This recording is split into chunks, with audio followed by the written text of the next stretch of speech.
they don't know about the heat pump, so they don't know they can save money, right? If you don't know about this technology, you will not ask for it. Okay, that's why we are doing the July seminar, and we also will help you to educate the customers, and on the years upcoming, more and more people will be familiar. I say, I want to install heat pump, but maybe sometimes you need to explain, this is good for you, you can save money, you can save energy, you can save CO2. And then we will do the numbers for you, and maybe the customer, oh, this looks like a good idea. Why don't you come and do a survey, how is the installation work, how this thing will interact into my plan, and then we can do the project together. Okay, I think I'm gonna skip the JCI presentation because you know very well. So, few things of why a heat pump is a good idea for your customer. I think I already said, but basically, operational savings means if I replace a boiler for a heat pump, I can reduce my fossil fuel consumption, or even replace by a heat pump that consumes much lesser amount of power. Okay, so I'm moving a heating process that today is being done with fossil fuel. We electrify this process, and this is something that is very advanced in Europe. Electrification, right? So we move from fossil fuel to power. Okay, and then the power consumed is much lesser in terms of kilowatts. So I'm saving money on energy cost. Second point is environmental benefits. By doing so, from moving from fossil fuel to electricity, I'm reducing the carbon footprint of this heating process. So I'm saving on CO2. The third one, I believe, is more for buildings, like some of these buildings, they are looking for platinum certification, those green marks to recognize their efforts in sustainability.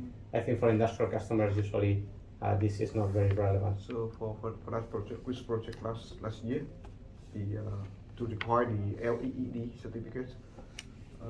Yeah, that's why the legal, yeah. Yeah. They asked to. So that could be a third reason why customers will be looking at heat pump, to also certificate or recognize their efforts in sustainability or reducing the carbon footprint. So, what is a heat pump? I think you will understand very fast because you are familiar with refrigeration. Okay, so heat pump extracts heat from a heat source and transferred to a heat sink at a higher temperature. Okay, so it is very similar to a chiller. Okay, actually, the heat pump and the chiller share the same components. It's a refrigeration cycle. Okay, you have the compressor, you have the condenser, you have the expansion device, and you have the evaporator. Okay. What is the difference between a chiller and a heat pump? The operating temperatures and the operating pressures.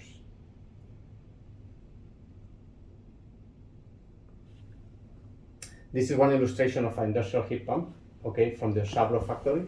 So if you can see, you can identify all the components similar to the chiller. So in this equipment, this heat pump is a refrigeration cycle, as I mentioned before. Let's say if this equipment is running as a chiller, maybe I'm producing chill water from 12 to 6 degrees, or 12 to 7 degrees, or maybe glycol at -5. And then my condenser is utilizing cooling water from the cooling tower, right? Very typical glycol chiller you can find in a F&B plant. The heat pump, again, it shares the same components, but it will be operating at a much higher pressure and temperature. So for example, the evaporator now will take the water from the tower instead of the condenser. And the condenser will be taking the hot water to the process. Okay? So a chiller, for example, operating -5 and 37, the heat pump will operate 32, maybe 90 or 80. Okay? So the hot side of a chiller become the cold side on a heat pump. and the hot side of the heat pump is the process heating to the process.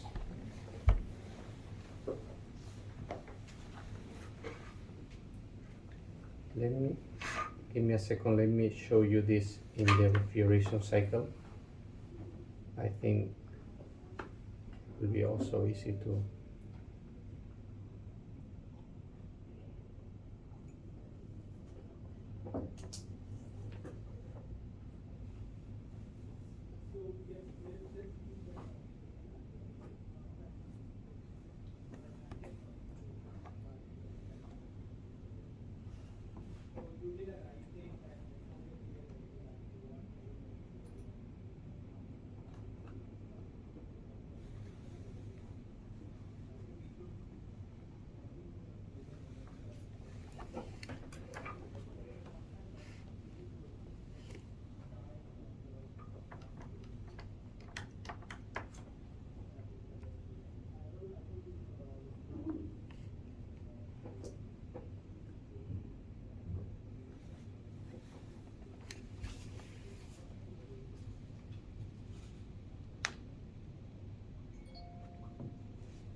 Sorry, my laptop is old.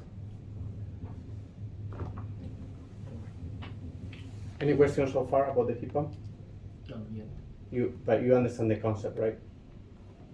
Yes, again, we would like to make clear that looks like in the refrigeration cycle, like you make a chiller from 5. Yes, let's say this is the chiller operation, right?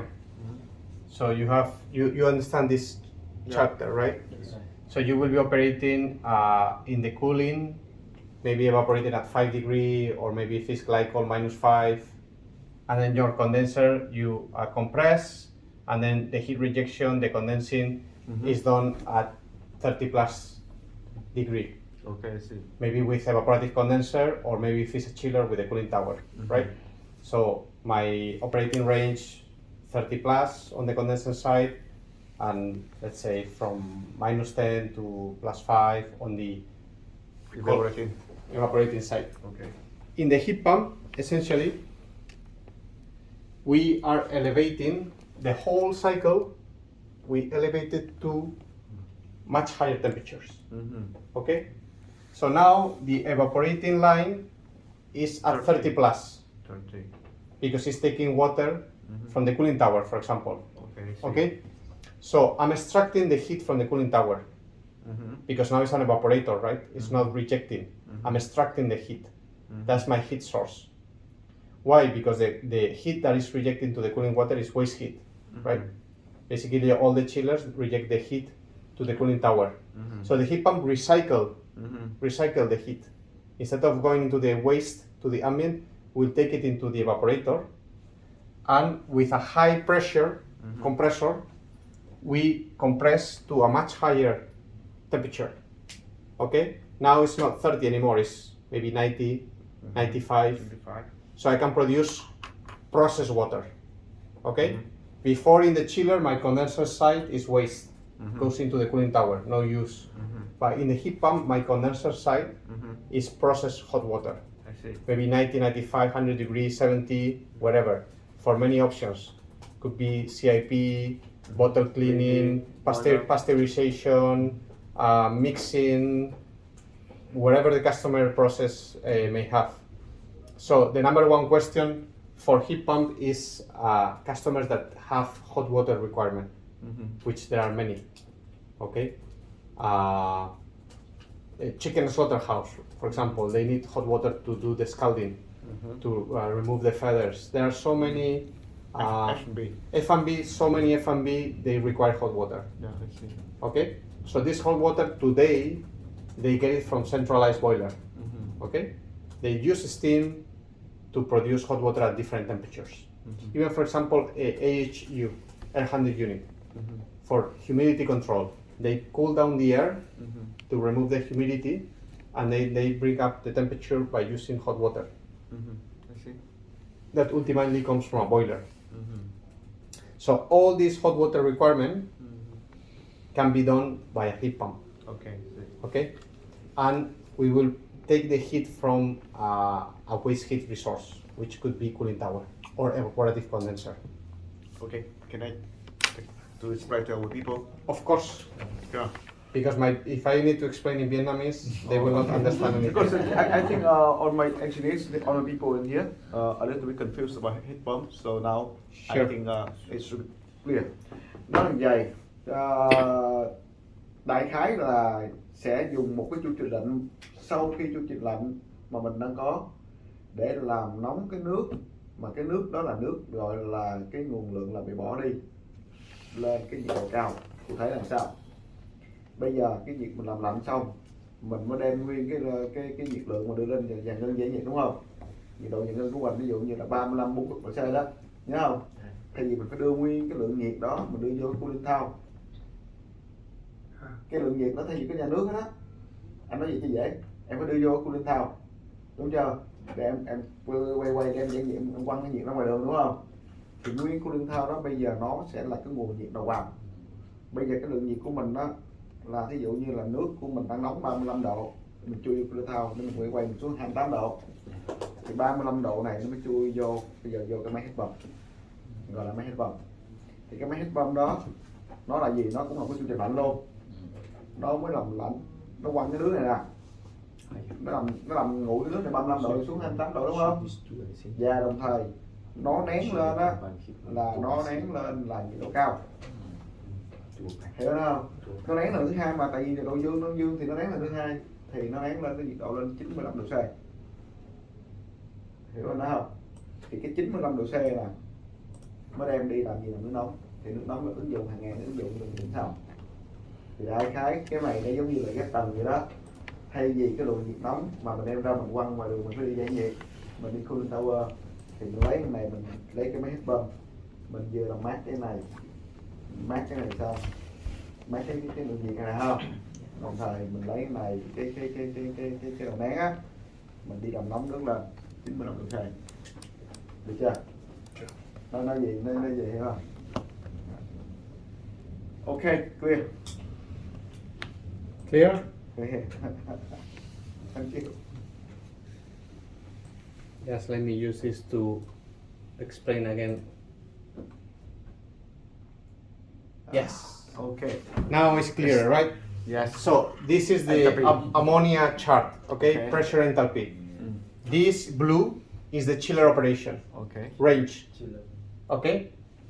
This heat pump is the cycle inside the heat pump. So it's basically much higher temperature and much higher pressure. So actually the components are the same as a chiller: condenser, evaporator, compressor, and expansion device, expansion valve. But the operating temperatures and operating pressure are much higher.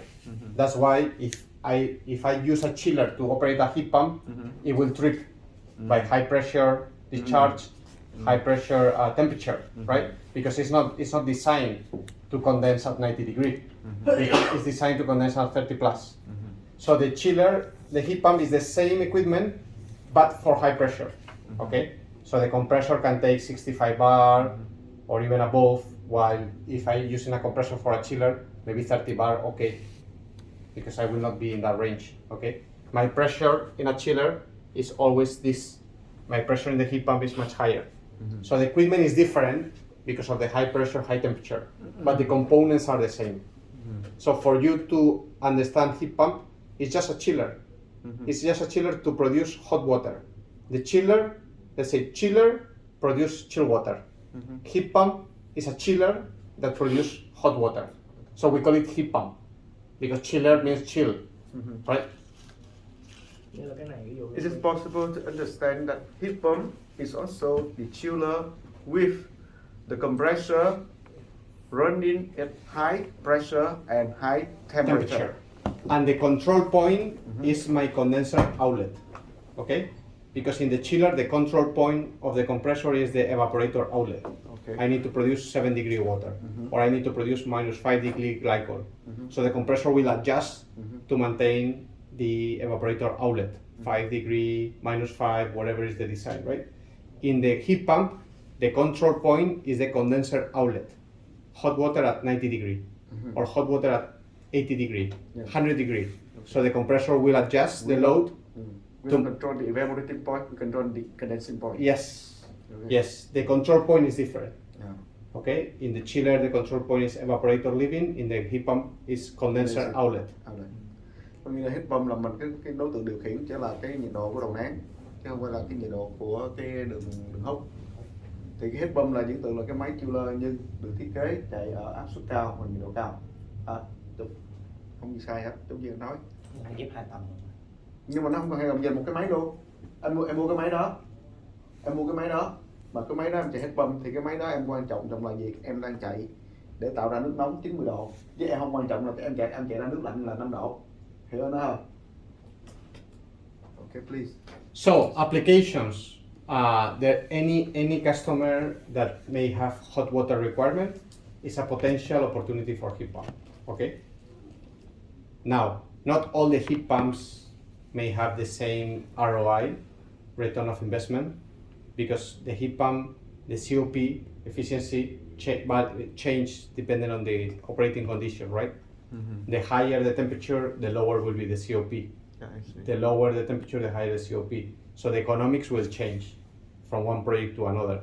But eventually, any hot water, any customer that requires hot water is a potential opportunity for heat pump. So it could be dairy, breweries, pharma, room heating, in refineries, boiler preheat, HVAC, any application. Okay. So for F&B customers, pasteurization, CIP, boiler preheating, many of these customers, they use a big boiler, maybe 30 ton, 40 ton steam, but the water that they put in the boiler is from room temperature. So we can preheat the water enter into the boiler, so they save a lot of gas in the boiler. That's feed water preheating. Anyway, we can help you to identify the best implementation of the heat pump, okay, to maximize the return of investment. So, similar to the chiller, let me go back to the COP.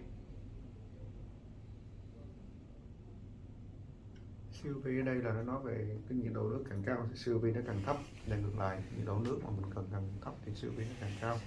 Độ chênh lệch giữa cái Similar to the chiller, the heat pump efficiency is measured by the COP. Okay, so in a chiller, for example, if this is a chiller and I'm producing 5 units of chill water, okay, my compressor is consuming 1 unit of power, electricity, and then of course 5 plus 1, the condenser rejects 6 units, okay, as an example. So if this is a chiller, the COP will be useful energy, 5, divided by consumed power, 1. So my COP is 5, okay? If this same equipment is being utilized for the heating, okay, then the COP, heating COP, will be 6, because these are the units I'm rejecting into the condenser, divided by consumed power, 1, my COP will be 6. So the heating COP is always higher than the cooling COP, because it takes into account the consumption of the compressor. But in some cases, I can utilize combined COP, because in some cases, let's say I'm producing hot water at 65 degrees, but my cold side, I'm producing chill water, okay? Then chill water is useful energy, hot water is useful energy, so that's what we call the combined COP. So it could be up to 11 in this case. So obviously, the combined COP will give you the best ROI, the best financials, because I'm saving on the chiller and I'm saving on the heating. ROI. Yeah, the best return of investment. Yeah. So this will be the opportunities will be looking at most attractive for the customer if we can combine both cooling and heating. Any question?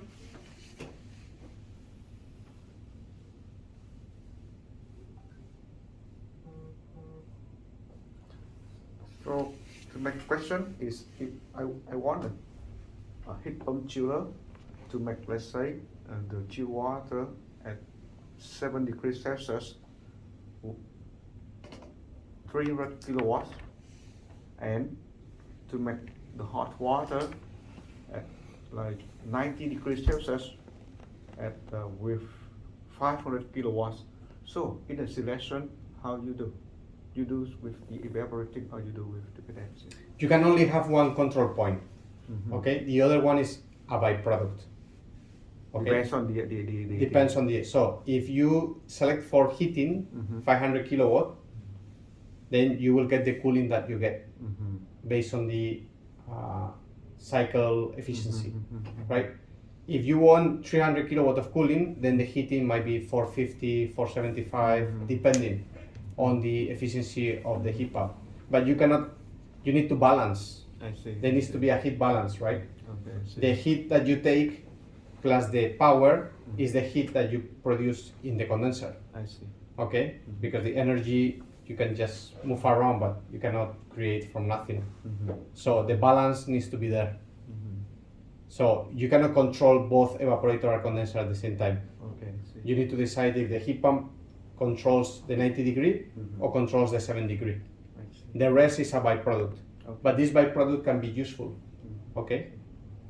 Có nghĩa là trong cái tính toán á, mình không chọn được. Ví dụ như mình nói là mình làm nước nóng đi, mình muốn làm được 10 khối nước nóng ở 95 độ, thì sau khi nó ra mình chọn cái máy này, thì cái nước nóng đó nó chạy nó ra được cái nước lạnh nữa. Tại đó thì cái nước lạnh được bao nhiêu thì mình đi theo cái máy đó, chứ mình không phép tự chọn. Tôi muốn gì làm nước nóng 50 khối giờ ở 95 độ, và tôi muốn làm nước lạnh 10 khối giờ ở 5 độ, thì nó không làm được chuyện đó. Có nghĩa là mình chỉ chọn trong hai. trong một hai, thằng kia còn lại là đi theo này. Đó. Ok, clear. Make sense? Yeah, makes sense. So basically, as I said before, the heat pump will be recycling the heat within the plan of the customer. So imagine you have a customer that today is using a boiler, okay? The efficiency of the boiler is about 90%, let's call it 100%, it's perfect boiler. In a perfect boiler, 100% efficiency, 1 kilowatt of natural gas Mhm. equals to 1 kilowatt of thermal energy, Mhm. okay? It's a one-to-one conversion, whether it's steam or hot water. In the heat pump, because we are recycling, we are moving the heat from low temperature to high temperature. My COP can be 4, 5, okay? Means with 1 kilowatt of electricity, I can generate 5, 6, 7, 8 kilowatt of heating. So of course it's much more efficient than the boiler, Mhm. okay? I can produce the same amount of hot water with much lesser energy compared to a boiler. So imagine the customer today is operating with a boiler for the hot water, and then they have the refrigeration for the cooling demand. Okay, they have ammonia refrigeration or chiller for the process, and then the boiler. Mhm. And the customer is working fine, no issues. Everything is working fine. The chill water are okay, the boiler are okay. This customer doesn't know about heat pump, so everything is fine, business as usual. Everybody's happy. Now, you go and tell him that you can connect a heat pump from the cooling tower or evaporative condenser. This heat he is rejecting to the ambient. Mhm. And then take that heat at low temperature, waste heat, Mhm. and convert it into 90 degree or 80 degree, okay, with a COP of 6, 7. And you can reduce the need for natural gas into the boiler. Mhm. And then we run the numbers and the payback could be 2, 3 years. Mhm. I see. So this customer, of course, he will be interested. But some education from your side is required. Because if you don't go talk to the customer, They don't know. the customer don't know, everything is working okay, the boiler is okay, the refrigeration plant is okay. They just operate as they have been doing for the past years. But you can help them to save money and save CO2 while you